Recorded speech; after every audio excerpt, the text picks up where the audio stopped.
तो मुझे फॉलो कर रहे थे, तो अगर आप लोगों ने मेरी उन वीडियोस को नहीं देखा है तो आप यूट्यूब में जाके उन वीडियोस को देख सकते हैं। मैं इस पे यूट्यूब का और फेसबुक का सारा लिंक इस पे आपको शेयर कर दूंगी। अभी बात करते हैं दोस्तों कि पीसीओएस पेशेंट्स में पहले तो ये जान लेते हैं कि पीसीओएस पेशेंट में रफली पीसीओएस या पीसीओडी में 60 to 70% जो होती है वो ओबेसिटी होती है, यानी ओबीज पीसीओएस होते हैं। एंड रफली 25 to 30% पेशेंट्स में लीन या थिन पीसीओएस जिनको बोलते हैं, lean and thin PCOS 25 to 30% होते हैं। तो मैंने lean and thin PCOS patients के लिए भी एक सेशन किया था, स्पेशली उनके डिमांड पे, और वो जो वीडियो है वो यूट्यूब पे ऑलरेडी अपलोडेड है।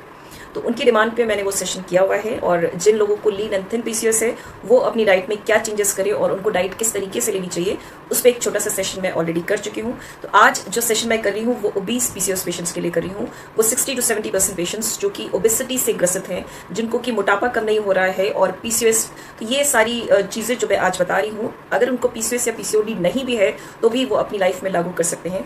क्योंकि आप मोटापे, तो आप में से जिनको भी ज़्यादा प्रॉब्लम है यहाँ से, तो कैसे हम अपना वेट रिड्यूस कर सकते हैं पीसीओएस में, ये चीज़ें जानना बहुत ज़रूरी है। तो सबसे पहले मैंने अपने पिछले सेशन में बोला था ये चीज़ कि सबसे पहले हमें क्या चीज़ त्यागना होगा, वाइट चीज़ें, सफ़ेद चीज़ें जो अपनी लाइफ में हम इंक्लूड करते हैं, उन चीज़ों को सबसे पहले अपनी लाइफ से हमें ख़त्म करना होगा। तो सफ़ेद चीज़ें हम अपनी लाइफ में क्या खाते हैं, सबसे पहले अगर शुरुआत करें तो वाइट क्या है, सबसे पहला वाइट जो हम लेते हैं दैट इज़ शुगर। तो शुगर, मेरा एक उसूल है, no alternatives and no excuses. अगर मेरे पेशेंट्स मुझसे जुड़ रहे हैं, मैं देख रही हूँ कि मेरे कई सारे पेशेंट्स जुड़ रहे हैं मुझसे, तो वो जानते होंगे कि मेरा ये दो उसूल है, no excuses and no alternatives. तो आप भी मेरे इन दो उसूलों को याद रखिएगा और अपनी लाइफ में लागू कीजिएगा, क्योंकि ये दो उसूल अगर लेकर आप साथ में चलते हैं तो आपको फ़ायदा बहुत ज़्यादा होने वाला है। तो no alternatives and no excuses, ठीक है। तो सबसे पहले बात करते हैं कि वाइट चीज़ें जो है वो सबसे पहली चीज़ क्या है जिसे हमें अपनी लाइफ से हटाना है। That first white thing is sugar. Sugar को हमें अपनी लाइफ से हटाना होगा। और शुगर अगर हम हटा रहे तो no alternative for sugar, no alternative for sugar. तो आपको अपने लाइफ से शुगर को हटाना है, तो कोई भी शुगर का रिप्लेसमेंट नहीं लेना है। No jaggery, no sugar free, no honey. जब तक आप वेट रिडक्शन के फेज में है, इस तरह की कोई भी चीज़ें नहीं लेना है। सेकेंड चीज़ क्या आती है, सेकेंड आप वाइट चीज़ क्या लेते हैं, राइस नहीं लेना है। Stop means stop, again no alternative. आप अल्टरनेटिव तलाश नहीं कीजिएगा। अगर आप वेट रिडक्शन के फेज में हैं, आपको ओबेसिटी है, तो आपको अल्टरनेटिव तलाश नहीं करना है। आपको नो राइस मतलब नो राइस। आप में से बहुत सारे लोग ब्राउन राइस की तरफ जाते हैं, आप जा सकते हो ब्राउन राइस की तरफ, लेकिन तब जब आप अपने वेट को कंट्रोल है कि व्हीट फ्लावर, मैदा भी, उसको भी हम होल व्हीट फ्लावर बोलते हैं, तो वो आपको सबसे ज़्यादा नुकसान पहुंचाता है। तो मैदा तो डेफिनेटली नहीं लेना है, वो किसी को भी नहीं लेना चाहिए। लेकिन जो नहीं जानते हैं उन सबको बता दूं कि मैदा तो छूना भी नहीं है, आपको टच भी नहीं करना है। आप अगर चीट डे भी कर रहे हैं तो कोशिश करें कि मैदा तो टच भी नहीं करें, बाकी किसी से चीटिंग कर ले, लेकिन मैदे से चीटिंग नहीं कीजिए। मैदा आपको शुगर से भी ज़्यादा नुकसान पहुंचाएगा। तो नो वाइट थिंग में आपका थर्ड क्या आ गया, आपका व्हीट फ्लावर। व्हीट फ्लावर में आपका मैदा भी आ जाएगा। आपको गेहूं के आटे की रोटी नहीं लेना है। आप कौन सी रोटी ले सकते हैं, आप मल्टीग्रेन आटा ले सकते हैं। लेकिन यहाँ पे मेरा एक उसूल है कि आप बाजार वाला जो मल्टीग्रेन आता है वो मत लीजिए, आप अपना मल्टीग्रेन बनाइए जिसमें से गेहूं का आटा निकाल दीजिए और दिन भर में मैक्सिमम 2 रोटी खाइए, क्योंकि मल्टीग्रेन की जो रोटी होती है वो ऑलरेडी हेवी होती है। तो अगर आप एक रोटी सुबह और एक रोटी शाम खाएंगे तो आपको काफ़ी फायदा होगा। आप इसको आजमा के देखिएगा और कोशिश ये करें। देखिए, ये कुछ टिप्स जो है मैंने अपने कुछ पेशेंट्स को बताए हैं, सारे पेशेंट्स को नहीं बताया है, तो आज ये रिवील कर रही हूँ उन पेशेंट्स को जिनको मैंने नहीं बताया हुआ है। ये मेरा सीक्रेट है वेट रिड्यूस करने का, कि देखिए जब आप खाना खाते हैं और आप एकदम ताज़ा अभी बना हुआ खाना खाते हैं तो आपको वो बहुत टेस्टी लगता है। इस बात से आप सारे लोग इत्तेफाक कर रहे होंगे। अगर आप कर रहे हैं, जो लोग मुझसे जुड़ रहे हैं, तो आप उसमें ये ज़रूर लिखिएगा। तो आप अगर अभी ताज़ा बना हुआ खाना खा रहे हैं, अभी आपकी कुकिंग आपकी अभी हुई है कुछ देर पहले और अभी आप खाना खा रहे हैं, तो आपको वो खाना बहुत टेस्टी लगेगा। तो आप क्या करेंगे, उसको ज़्यादा खाएंगे। लेकिन आपको ये नहीं करना है। आपको ताज़ा बना हुआ मतलब यानी कि ताज़ी बनी हुई रोटी नहीं खाना है। आप कोशिश करें कि सुबह रोटी बना लें और उस रोटी को दिन भर चलाएं।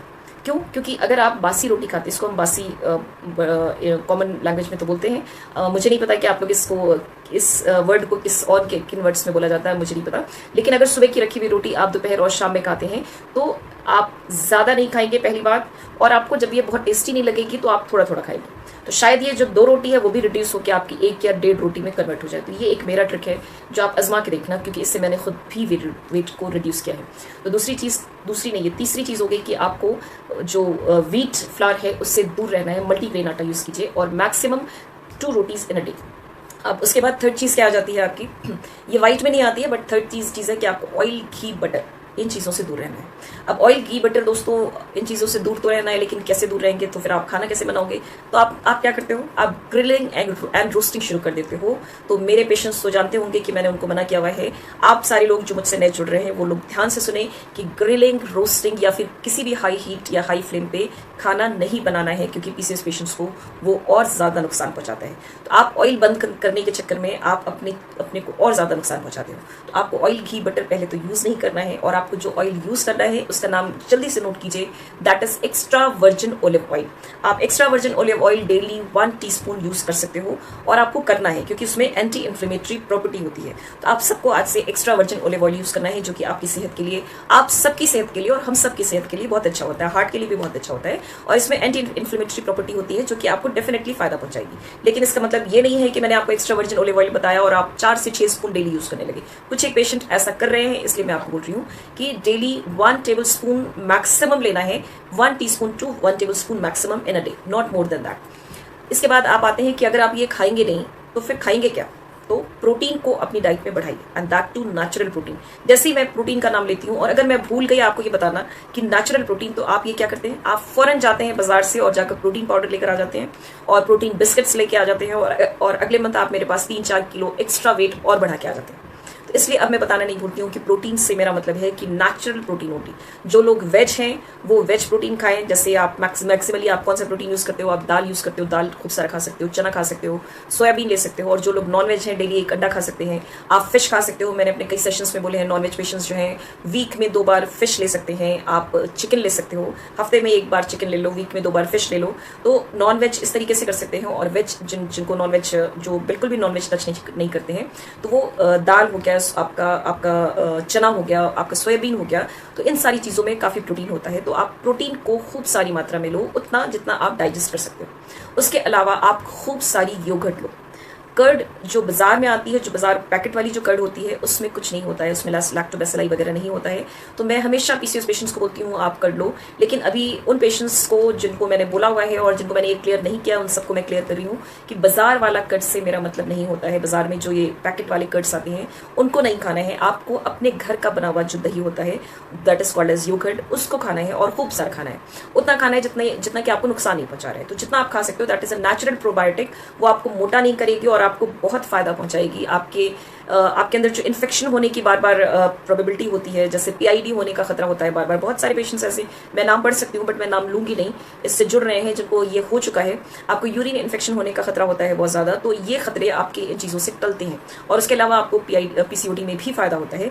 तो जितना आप योगर्ट खा सकते हो, उतना ज़्यादा योगर्ट आप अपनी डाइट में इंक्लूड करोगे। उसके अलावा आप और क्या ले सकते हो पीसीओडी में? तो ये अपने वेट रिडक्शन के लिए, तो आप ग्रीन वेजिटेबल्स खूब सारे लो, खूब सारा स्प्राउट्स लो।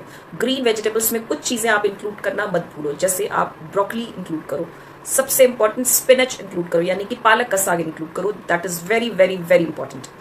टोमेटो इंक्लूड करो, बहुत ज़्यादा टोमेटो नहीं लेना है, लेकिन tomato is very good. Tomato include करो। उसके अलावा आप शिमला मिर्च, तरह तरह की शिमला मिर्च आती है, उसको इंक्लूड करो। तो हरी सब्जियां आपको खूब सारी खानी है। आपको आयरन के जो सोर्सेज हैं वो नेचुरल तरीके से खूब सारे लेने हैं। तो आप जितना हो सके ग्रीन वेजिटेबल्स खूब सारे लो, जितना हो सके लीफी वेजिटेबल्स खूब सारे लो, जितना हो सके सैलड खूब सारे लो। इसमें आपका कोई रेस्ट्रिक्शन नहीं है, जितना हो सके आप उतना लो। और उसके अलावा आप और क्या ले सकते हो? चुकंदर। इसके बारे में मैं अगले एक वीडियो कवर करूंगी, जिसमें मैं आपको सीड्स के बारे में बहुत इंपॉर्टेंट चीज़ें बताऊंगी, और आपको कुछ और रेसिपीज़ के बारे में बताऊंगी जो कि पिछले मेरे कुछ पेशेंट्स नहीं जानते हैं और आप डेफिनेटली नहीं जानते होंगे। तो उस वीडियो को वॉच करने के लिए आपको मेरे यूट्यूब चैनल पे आना होगा और सब्सक्राइब करना पड़ेगा। तो अभी आज के लिए मैं आपको ये जो टिप्स दे रही हूँ बहुत इंपॉर्टेंट है। तो आपको ग्रीन वेजिटेबल्स खूब सारे खाने हैं, आपको फ्रूट्स खूब सारे खाने हैं। लेकिन जिन फ्रूट्स को मैं रिस्ट्रिक्ट करने को बोलती हूँ, उनके नाम आप जल्दी से नोट डाउन कीजिए। That is banana, grapes, mango. इनको रेस्ट्रिक्ट करना, याद रखिए, मैं इनको खाने को मना नहीं करती हूँ, क्योंकि इनमें बहुत सारी चीज़ें हैं जो हमें फ़ायदा पहुँचाती हैं। लेकिन अगर आपको ओबेसिटी है तो इन चीज़ों को थोड़ा सा रिस्ट्रिक्ट करना पड़ेगा, यानी कि हफ्ते में 2 बार ले सकते हो आप, उससे ज़्यादा मतलब। अगर आप ओबीस हो तो हफ्ते में 2 बार मैक्सिमम आप इनको ले सकते हो, आप उससे ज़्यादा नहीं लो। लेकिन इनको पूरी तरीके से बंद नहीं करना है, क्योंकि मैंने अपने पिछले सेशंस में इन सबके फ़ायदे गिनवाए हैं कि आपको बनाना से क्या क्या फ़ायदा होता है, आपको मैंगो से क्या फ़ायदा हो सकता है, और आप भी जानते होंगे कि इनसे क्या क्या चीज़ें मिलती हैं, कि कौन कौन से विटामिन मिलती हैं। तो इनको बंद नहीं करना है, लेकिन अगर आप ओबीस हो, ओबेसिटी है आपको, तो आपको इनको रिस्ट्रिक्ट करना है, तब तक जब तक आपकी ओबेसिटी कम नहीं हो जाती। यहाँ पे एक बहुत इंपॉर्टेंट चीज़ मैं आपको, बहुत इंपॉर्टेंट बात मैं आपको बताना चाहती हूँ कि पीसीओएस पेशेंट्स मुझसे अक्सर ये सवाल करते हैं, हर पीसीओएस और पीसीओडी पेशेंट मुझसे ये सवाल करता है कि मैम वेट कितना रिड्यूस करना है। तो ये चीज़ मैं आज आपको बता रही हूँ और आप सब याद रखना। देखिए पीसीओएस में हम ये नहीं देखते हैं कि आपका हाइट एंड वेट रेशियो कितना है, ये ध्यान रखना। हाइट एंड वेट रेशियो हम नहीं देखते, हम देखते हैं पीसीओएस में क्या कि आपकी प्रॉब्लम्स कहाँ पे बैलेंस हो रही हैं। अगर आपकी प्रॉब्लम्स वहाँ पे बैलेंस हो रही हैं, जितना वेट आपने रिड्यूस किया है, तो हम आपको बोलते हैं वहाँ पे आप रुक जाइए। अगर आपकी प्रॉब्लम्स वहाँ पे बैलेंस नहीं हो रही हैं तो थोड़ा और रिड्यूस कीजिए।